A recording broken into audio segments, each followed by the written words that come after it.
Ms. Fee, I wanted to ask, when will the secretary complete the legal review of atrocity designation in regards to Ethiopia? We've been waiting for months. We have decided to refrain at the current moment from making a public determination in order to allow space and time to see if the talks that are currently underway can make progress.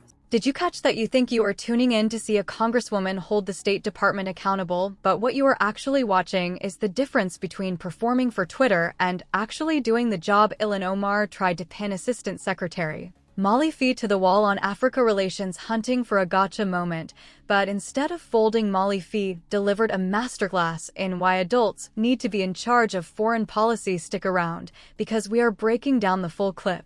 And trust me, the American people will not keep sitting quietly while this kind of political theater is passed off as leadership. Let's get into it. Ms. Fee, I wanted to ask, when will the secretary complete the legal review of atrocity designation in regards to Ethiopia? We've been waiting for months.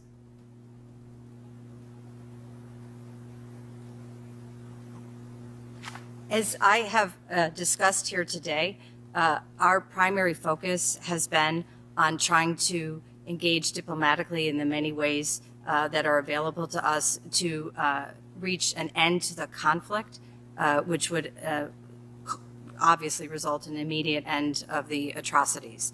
And so we have decided to refrain at the current moment from making a public determination in order to allow space and time to see if the talks that are currently underway can make progress.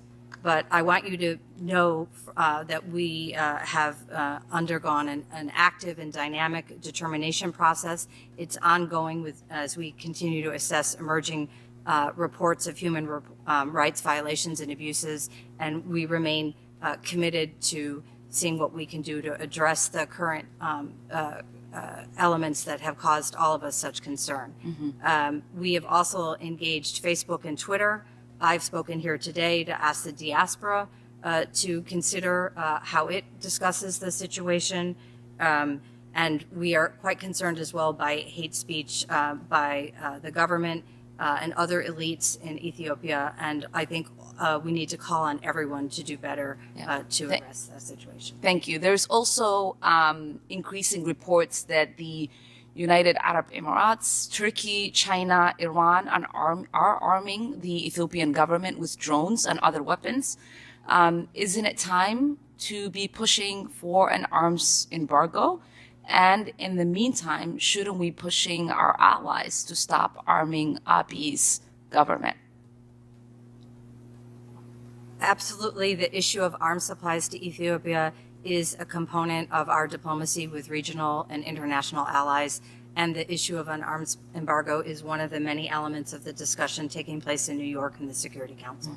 There's also mass migration that is happening in Ethiopia. Millions of people have been displaced. It's contributing to the crisis that's taking place in Sudan. We obviously are seeing many of these migrants enter Libya that are being brutalized. We're also seeing what's happening in Europe as some of them are facing heart conditions as they try to enter the border of some of those the European countries.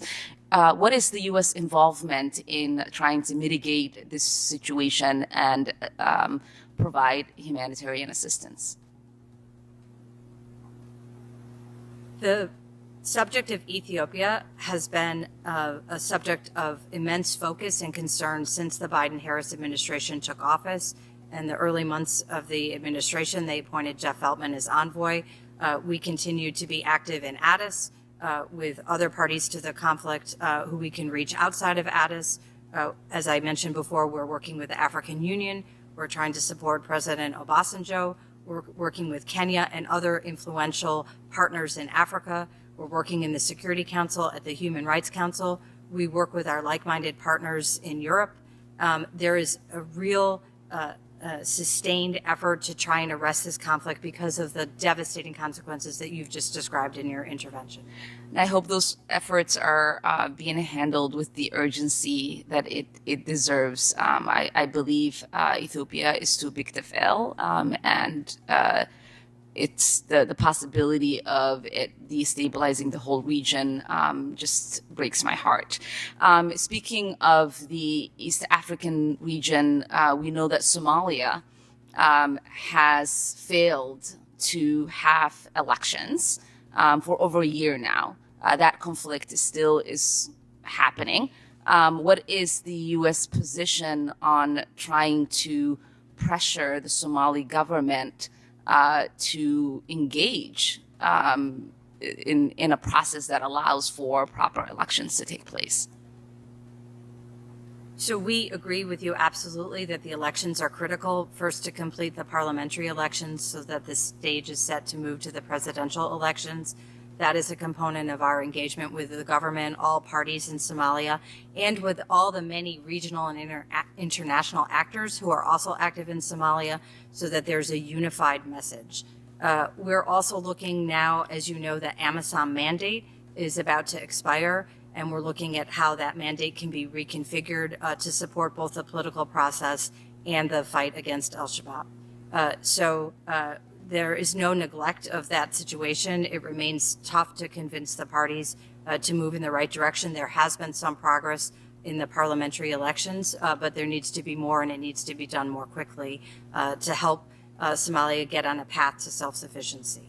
So that is an area of active discussion, again, with Somali leaders and with our partners in the African Union and in Europe who are financing part of the AMISOM conflict. And to my colleague's point earlier with the carrot and stick, what mechanisms are we utilizing to make sure that Somalia understands what our position is in regards to this and takes the proper course?